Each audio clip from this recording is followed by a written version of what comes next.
Hi everyone, welcome to my channel. Before we dive into tonight's creepy story, don't forget to like and subscribe so you never miss a scare. Now, let's get started.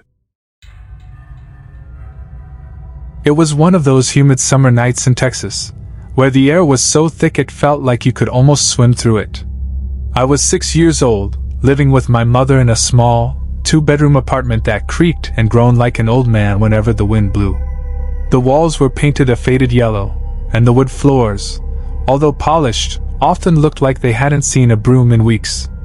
But it was home, and my mother made it warm and inviting, even with the shadows lurking in every corner. Mom was a single parent, working tirelessly to provide for me. She often returned home late from her job at the diner, tired but always smiling, her dark hair tied up in a bun. After dinner, she'd help me with my homework, read me bedtime stories, and tuck me in with a kiss on my forehead.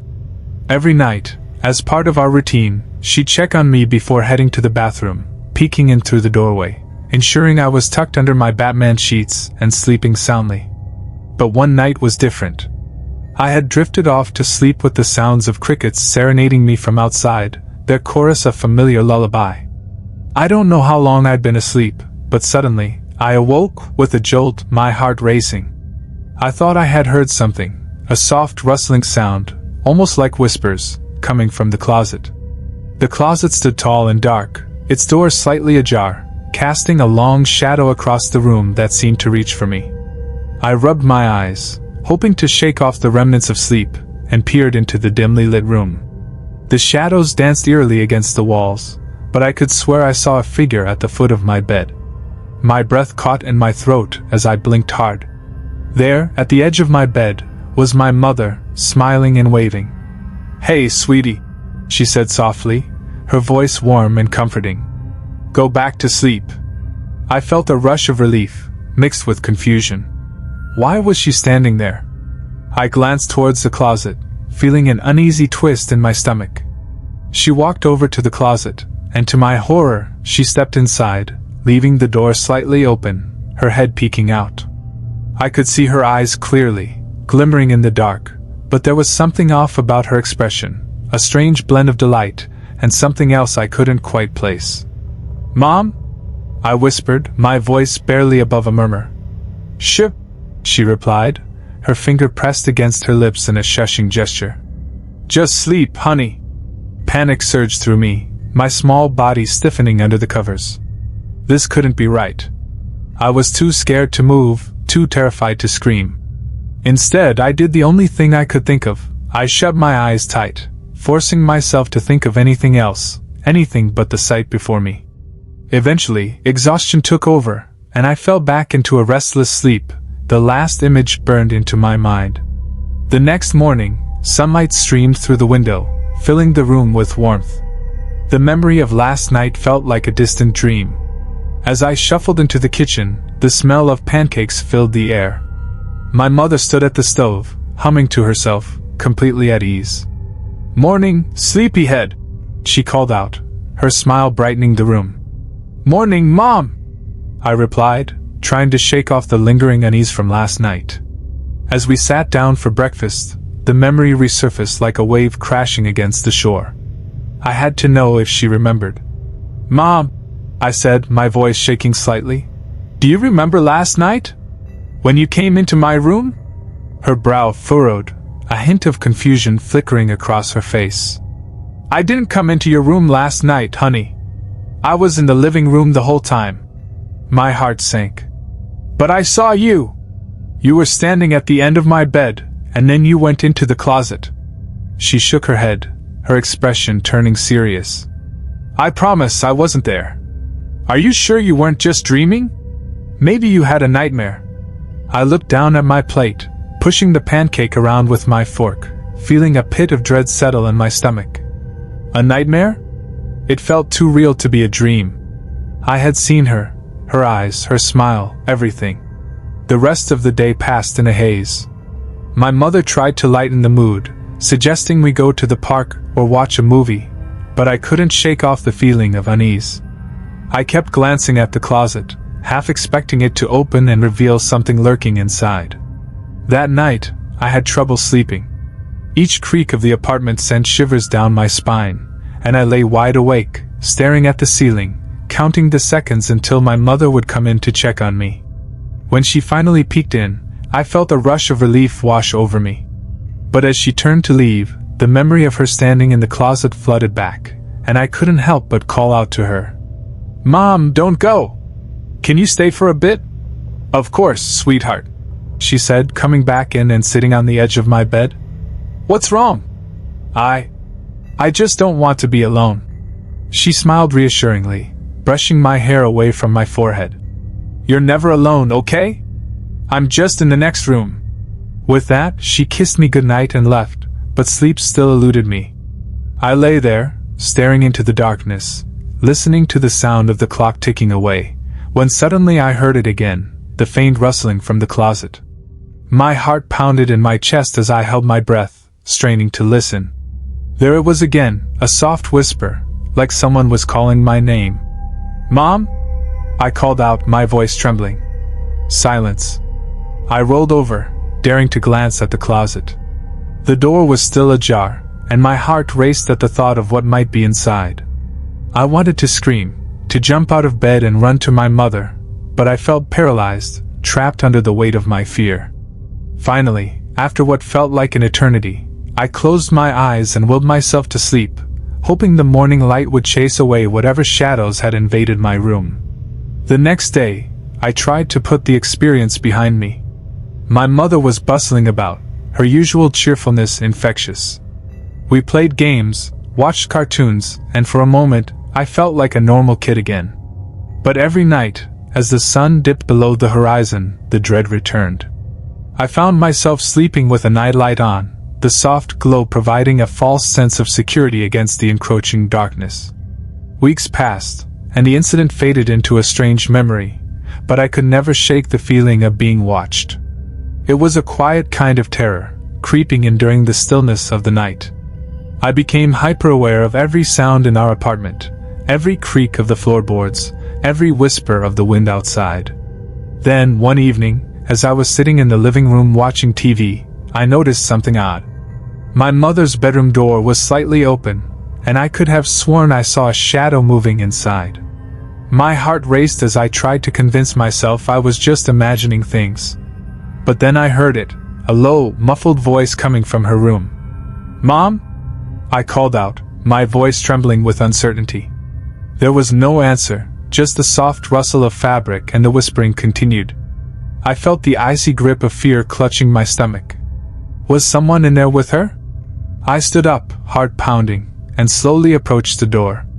Peering in, I saw my mother sitting on the edge of her bed, staring intently at the floor, her expression distant and blank. "Mom?"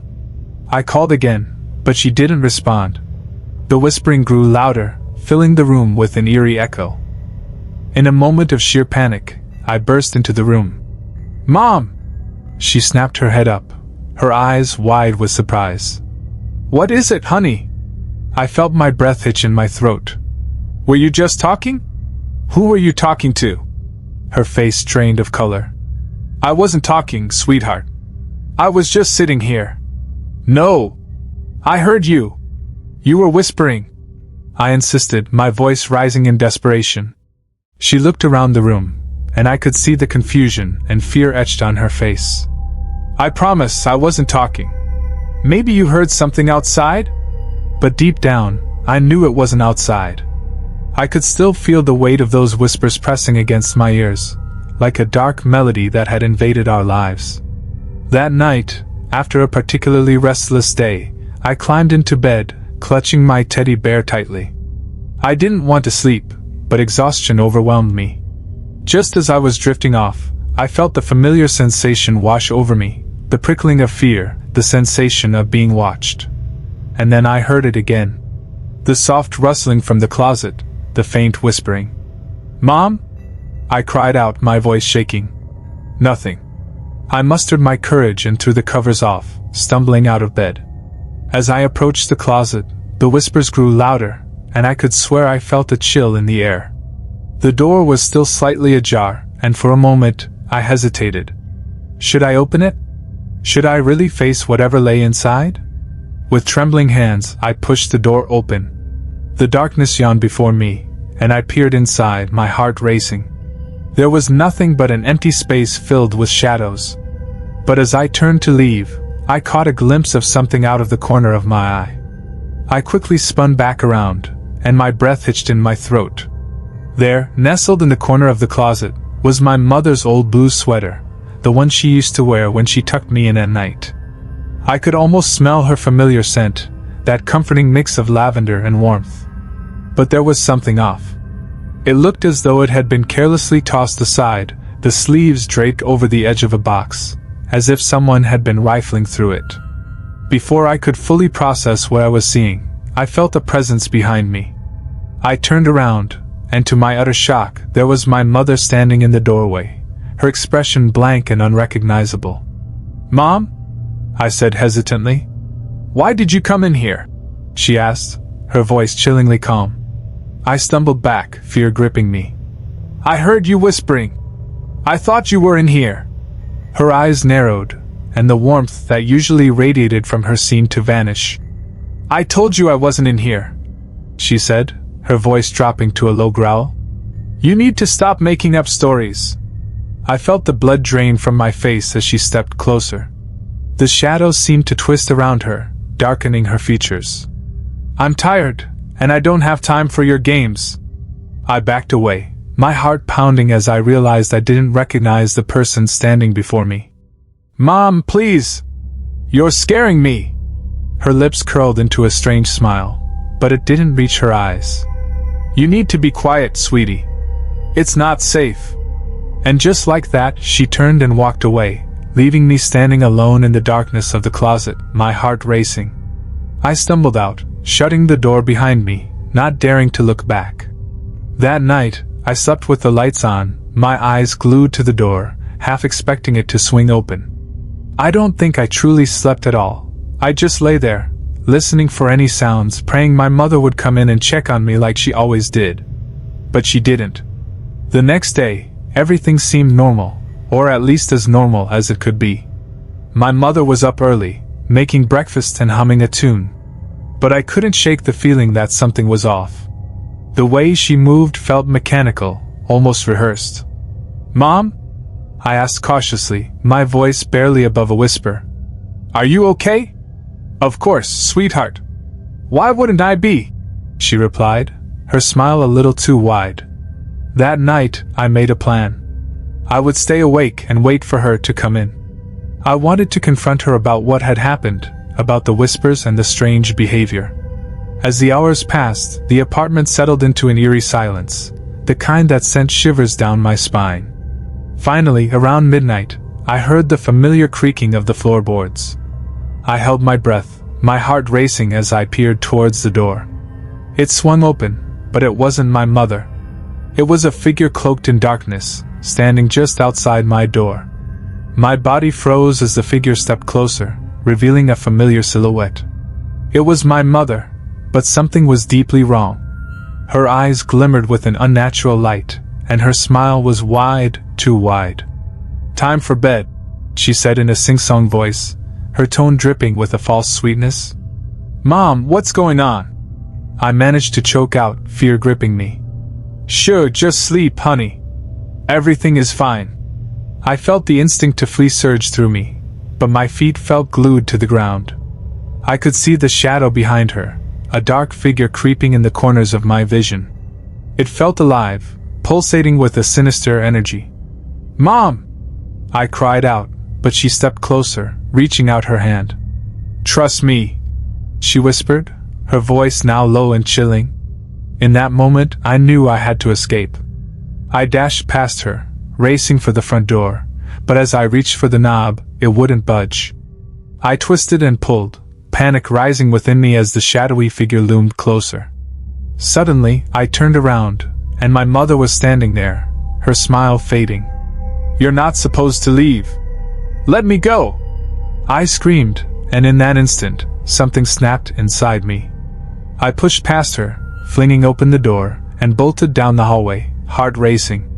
I didn't stop until I reached the street, the cool night air hitting my face.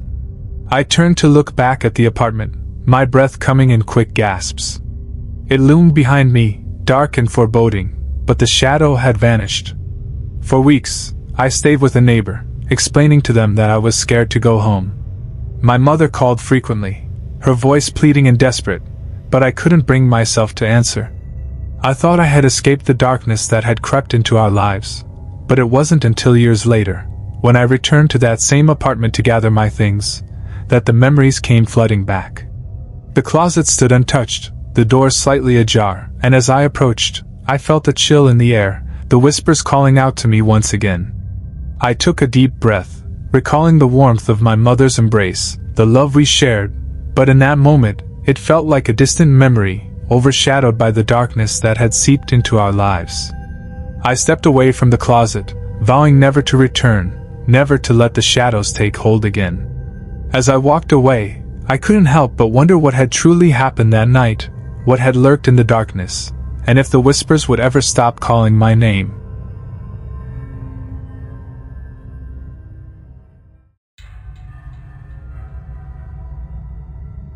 It was a warm evening in late June when we decided to host a small birthday party for my son Caleb, who was turning 12. Our home, nestled in the quiet countryside of New Jersey, had a spacious backyard that opened up to the thick, dense woods on two sides. The area was perfect for a celebration. We could arrange tables for our close family and friends while the children could run around freely. My wife, Clara, and I spent the entire day preparing. We baked cupcakes, decorated tables with balloons, and set up a makeshift photo booth with props. As the sun dipped below the horizon, casting a warm orange glow, our guests began to arrive. Caleb was ecstatic, surrounded by his friends. Laughter filled the air as they played games and devoured the snacks. As twilight fell, we lit up the yard with strings of fairy lights and paper lanterns that swayed gently in the evening breeze. The atmosphere was festive, and the sound of cheerful chatter echoed around us. The party continued into the night, and around 8 o'clock, most of our guests had left. Only our closest family members and a few of Caleb's friends remained, lingering around the tables piled high with leftover cake and soda. Clara and I exchanged glances, both relieved and satisfied with how everything had gone. As the kids played tag, their shrieks of joy echoed in the warm summer night. To keep the mosquitoes at bay, I decided to fetch some tiki torches from the shed. It was a small, rickety structure at the edge of our property, just beside the woods. I grabbed a flashlight and headed towards the shed, the gravel crunching beneath my feet. The woods loomed dark and quiet around me, the trees casting eerie shadows that danced under the beam of my flashlight. As I rummaged through the shed for the torches, I suddenly heard a noise, a rustling sound coming from the depths of the forest. My heart raced a bit, but I brushed it off as just a small animal. The darkness made it hard to see anything, and I had been down this path countless times without any issues. I found the torches and some fuel and headed back outside. When I returned, I set up the torches around the yard, the flickering flames casting a warm glow over the area. Just as I finished, Caleb and his friends approached, bubbling with excitement. "Can we play hide and seek in the woods?" he asked, his eyes shining with mischief. Clara looked a bit hesitant. "Stay close to the edge, okay? And no going too far in," she warned. The kids nodded eagerly and scampered off toward the tree line. I felt a wave of nostalgia wash over me. I used to play similar games in the woods when I was their age. But the woods had always felt different to me, almost alive, and I often sensed something lurking just beyond the trees. The first few minutes were filled with laughter, the sounds of children's voices echoing through the air. I kept an eye on them from the porch, feeling a strange mixture of nostalgia and unease. About 15 minutes into their game, the atmosphere shifted. The laughter that filled the air was suddenly replaced by a chilling silence, followed by a series of terrified screams. I jumped up, my heart pounding in my chest. "Caleb!" I yelled, but I didn't get a response. The kids burst out of the woods, faces pale and eyes wide with terror.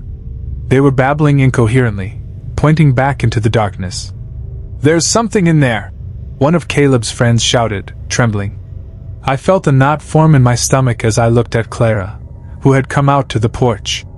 "Stay here," I instructed her, my voice firm but my heart racing. I grabbed my brother-in-law, Mike, who was visiting for the weekend, and together we grabbed flashlights and made our way into the woods.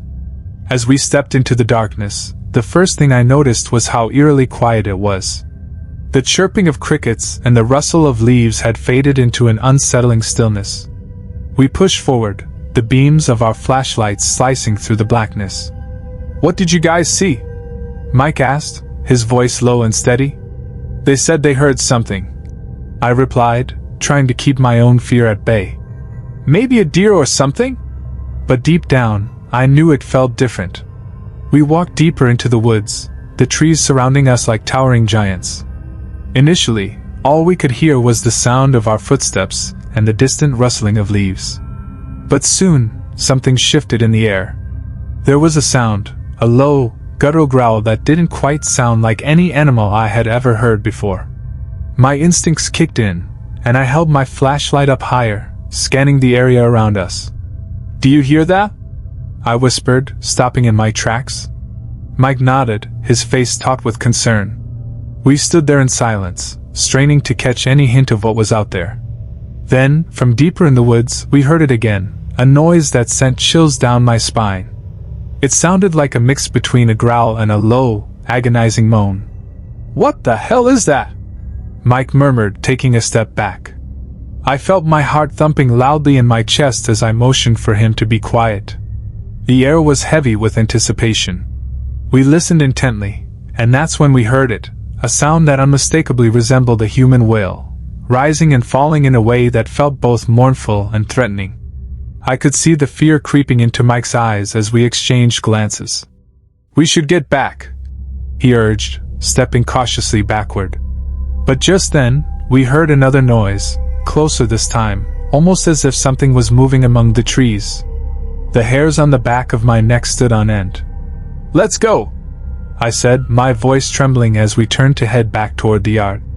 But as we moved, I caught a glimpse of something darting between the trees, something tall, with a dark, shadowy form that seemed to blend into the night.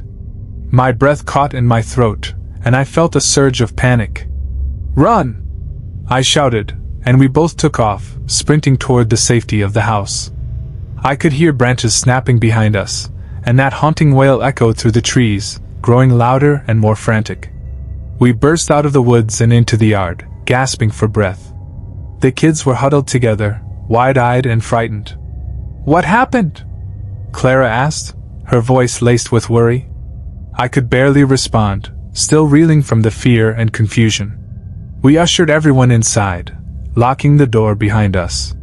Once we were safe inside, Mike grabbed his phone and called the police, reporting what we had encountered. The operator seemed skeptical, insisting it was probably just a wild animal. But neither Mike nor I believed that for a second. That scream we heard, it was unlike anything I had ever encountered. It didn't belong to any creature I knew. When the police finally arrived, they assured us it was likely just a wild animal, but Mike and I exchanged skeptical glances. The scream we heard was unlike any creature we knew. Even as the officers left, doubt lingered in our minds. Days passed, and the mystery of what had lurked in those woods remained unsolved. We avoided the area, unsure of what had watched and frightened the children that night. To this day, I can't shake the feeling that something still resides in those woods, waiting in the shadows. Our family has moved on, but the memory of that night remains etched in our minds. We may never know exactly what haunted us, but the fear of the unknown keeps us cautious, reminding us that some mysteries are better left untouched.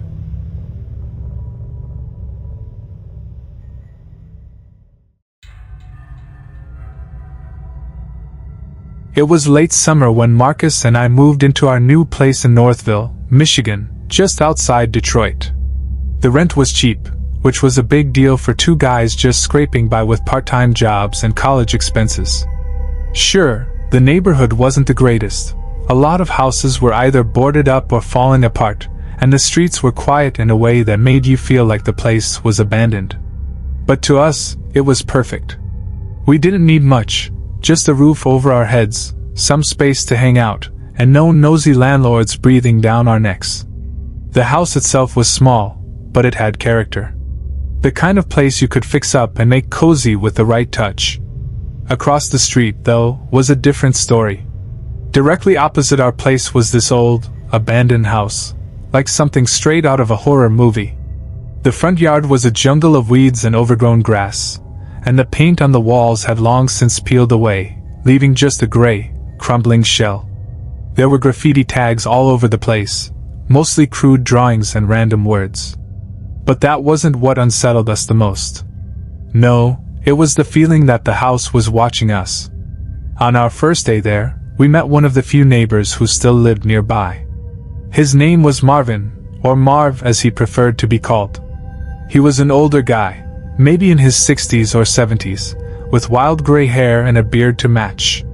He didn't say much, but when he did speak, his voice had this odd rasp, like he hadn't spoken to anyone in a long time.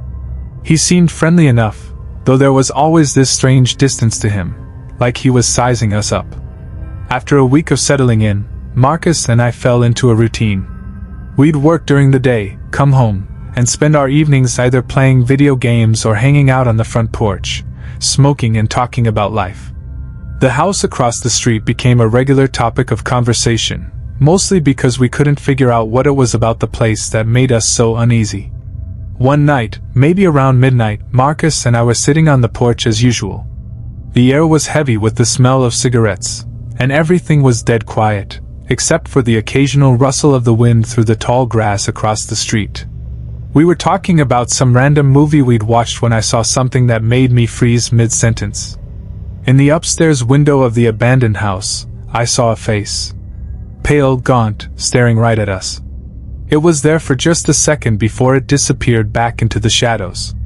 "Marcus," I said, my voice barely a whisper. "I just saw something in that window." He looked at me, frowning. "What are you talking about?" I pointed to the house. "Up there. I swear I saw a face looking at us." Marcus squinted, staring at the window, but of course, by then, whatever it was had vanished. "You're probably just tired, man," he said, though I could tell he didn't really believe that. "This place gets to you, you know?" But I couldn't shake the feeling. My skin crawled, and every nerve in my body screamed that we needed to get inside. I convinced Marcus to call it a night, and we went back in, locking the door behind us. The next day, I couldn't stop thinking about that face. I kept replaying it over and over in my mind, wondering if maybe it was just my imagination. Maybe the shadows had played tricks on me. But then again, maybe not. I brought it up to Marcus again that evening, and we decided to go talk to Marv about it. After all, he'd lived here longer than we had. Maybe he knew something. We walked over to Marv's house and knocked on the door. From the front window, we could see him sitting in his living room, watching TV. He didn't move or even look our way, though I knew he must have heard us knocking. We tried again, but still nothing. It was weird because I could have sworn I saw him glance at us for a second before turning back to his TV, as if he was deliberately ignoring us. That should have been enough for us to let it go, but of course, we didn't. Instead, we came up with a plan that, in hindsight, was probably the dumbest idea either of us had ever had. We were going to break into the house across the street. We waited until nightfall. Armed with flashlights and Marcus's old katana, he had a collection of swords and insisted we bring one, just in case. We headed over. The back door was boarded up, but not very securely. A few kicks later, the board splintered, and we squeezed our way inside. The air in there was thick with dust, and the smell of something long forgotten. It was dark, but our flashlights revealed that the house wasn't as trashed as we had expected. There was no graffiti inside, no signs that anyone had been squatting there. Everything was old, worn down by time, but it looked like whoever had lived there had just left. Chairs were still pushed up against a dusty dining table. A few rotting magazines sat on a coffee table, and pictures hung crooked on the walls, their images faded beyond recognition. We didn't talk much as we explored the first floor, every creak of the floorboard setting us on edge. The kitchen was empty, the cabinets bare, and the living room was as lifeless as it had been from the outside. But the real fear hit when we found the stairs leading up to the second floor. "Are you sure about this?" Marcus asked, his grip tightening on the katana. I nodded, though I wasn't sure at all. Something about the place just felt wrong, like the air itself was thicker up there, more oppressive. But curiosity, or maybe fear, pushed us forward. We reached the base of the stairs when Marcus, without warning, yelled out, "Who's up there?" Before I could react, we heard it, footsteps. Heavy, deliberate, running toward us from somewhere above. The sound hit me like a punch to the gut, and before I knew it, we were both sprinting for the back door, practically falling over each other to get out. Once we were outside, gasping for breath, we turned to look back at the house. The upstairs window, the same one where I'd seen the face, was dark, but I could feel something watching us. I don't know how to explain it, but it was like a weight pressing down on me, as if we weren't supposed to be there, like we had intruded on something ancient and terrible. We stumbled back to our house, slamming the door shut behind us. As we sat there, hearts pounding, Marcus whispered, "Did you see Marv?" I looked at him, confused. "What do you mean?" "Back there," he said, his voice barely audible. "He was watching us from his window." I didn't know what to say. But when I glanced out the window, I saw him. Marv was standing there, perfectly still, staring across the street at us, his face cold and expressionless. As the night dragged on, I lay in bed, haunted by the memory of Marv's cold stare and the footsteps we'd heard in the abandoned house.